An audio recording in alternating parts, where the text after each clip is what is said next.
नमस्कार दोस्तों, मैं हूँ आपकी अपनी प्राची अधिकारी।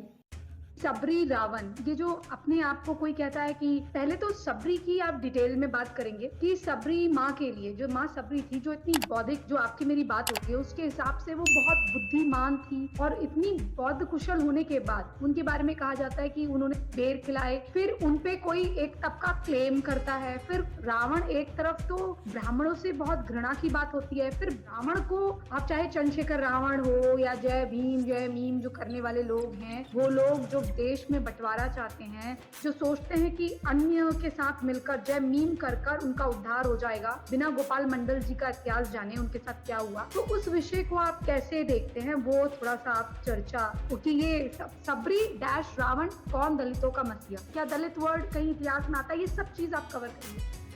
अब प्रश्न उठता है, आपने जैसे आज के कार्यक्रम का नाम शबरी रावण दलितों के कौन इस शीर्षक से शुरू किया है, तो शबरी जी की अगर बात करें तो वाल्मीकि जी की जो रामायण है, जो मूल रामायण है, हमारा जो परिषद है महर्षि वाल्मीकि अनुसंधान परिषद, वो सदैव ये बात करता है कि हमें मूल रामायण पर बात करनी है, मूल रामायण को ही आधार बनाकर हमें चर्चा करनी है, मूल रामायण को ही हमें सामने रखकर सारी चीजों पर, सब पक्षों पर, सारे आख्यानों पर या प्रसंगों पर हमें उस पर बात करनी है। अगर हम मूल रामायण को पढ़ें तो वाल्मीकि जी की जो शबरी है वो बहुत विद्वान है, विदुषी है। और रामायण में आप जब पंपा सरोवर की तरफ राम और लक्ष्मण जी जब चलते हैं तो उनको बहुत दूर से इस बात की जानकारी मिलती है कि पंपा सरोवर पर आपको एक विदुषी शबरी मिलेगी।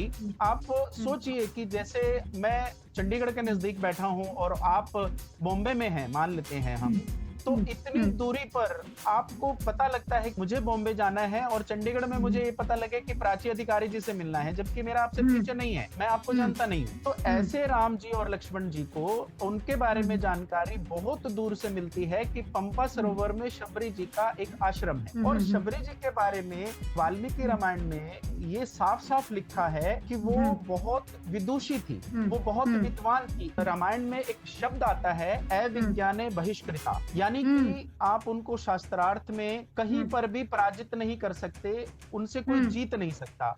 अब आप सोचिए कि कोई व्यक्ति शास्त्रार्थ करता है तो उससे जीतना अगर मुश्किल है तो वो कितना विद्वान होगा, वो कितनी विदुषी होंगी, वो कितनी ज्ञानवान होंगी। लेकिन कुछ कवियों ने, मैं नाम नहीं लूंगा, मैं आलोचना में नहीं जाऊंगा, मैं अपने पक्ष को रखूंगा, कुछ कवियों ने पता नहीं किस कारण से शबरी जी को, माता शबरी मैं कहूंगा, उनके जीवन और चरित्र को इस प्रकार से धूमिल करने का काम किया कि उनको जिस प्रकार से प्रेजेंट किया जाता है कि शबरी जी के आश्रम में राम जी आए, राम जी को उन्होंने झूठे बेर खिलाए। अब एक बात को हम समझते हैं कि झूठे बेर अगर कोई खिलाएगा तो वो अशिक्षित व्यक्ति तो कर सकता है ऐसा काम, कोई शिक्षित व्यक्ति, कोई पढ़ा लिखा व्यक्ति अपने झूठे को किसी भी अतिथि को नहीं देगा। ये मान लेते हैं कि अनपढ़ से, गलती से, प्रेम भाव में ऐसा हो सकता है, और बहुत सारे लोग इस प्रकार का तर्क देते हैं, नहीं वो तो उनका प्रेम था, वो तो उनकी भक्ति थी, इसलिए उनको झूठे बेर खिला दिए। अरे भाई, अगर आप अपनी कहानी को और अपने तर्कों पर जाएंगे तो हम नहीं मानने वाले।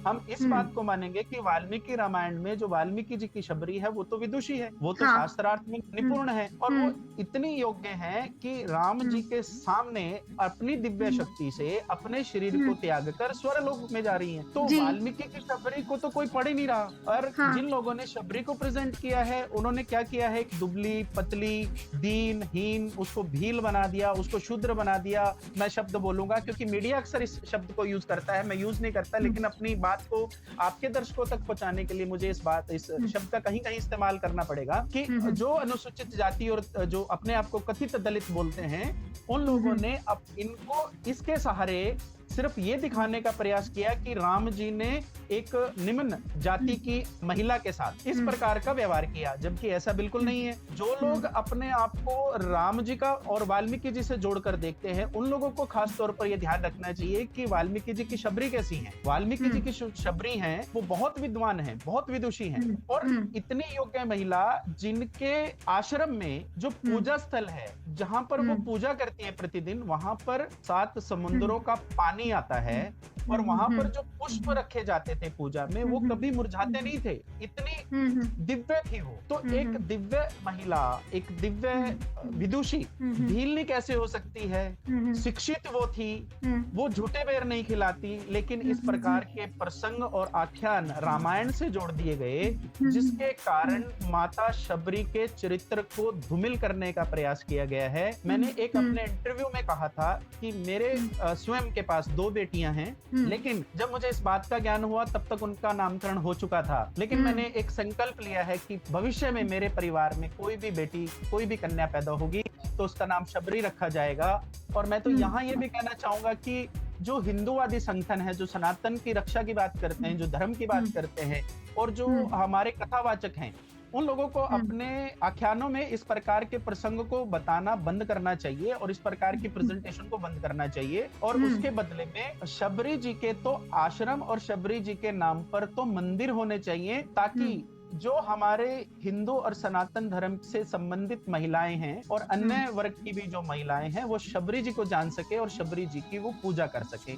ये मेरा कहना है। आपके दोनों प्रश्नों का मुझे लगता है मैंने आपके प्रश्नों का उत्तर दे दिया है। इसी मैसेज के साथ आपको छोड़े जा रही हूँ। आप क्या सोचते हैं इस वीडियो के बारे में जरूर बताइएगा। हमारे वीडियो को सपोर्ट करिएगा। अगर हमें आप किसी तरह से आर्थिक मदद करना चाहते हैं या हमको लिखना चाहते हैं तो हमारे डिस्क्रिप्शन बॉक्स में देखिए गूगल पे, फोन पे और पेपाल दिया हुआ है। अगर आप अपना सहयोग करेंगे तो संगठन बनाने में आसानी होगी और हमारा मनोबल बढ़ा रहेगा। स्टिकर के माध्यम से भी आप हमें मदद कर सकते हैं। चाहे तो सुपर थैंक्स स्टिकर ले सकते हैं और मेंबरशिप भी ज्वाइन कर सकते हैं। जय श्री राम, हर हर महादेव, वंदे मातरम, जय जय मां भवानी, जय जय एकलिंग जी महाराज।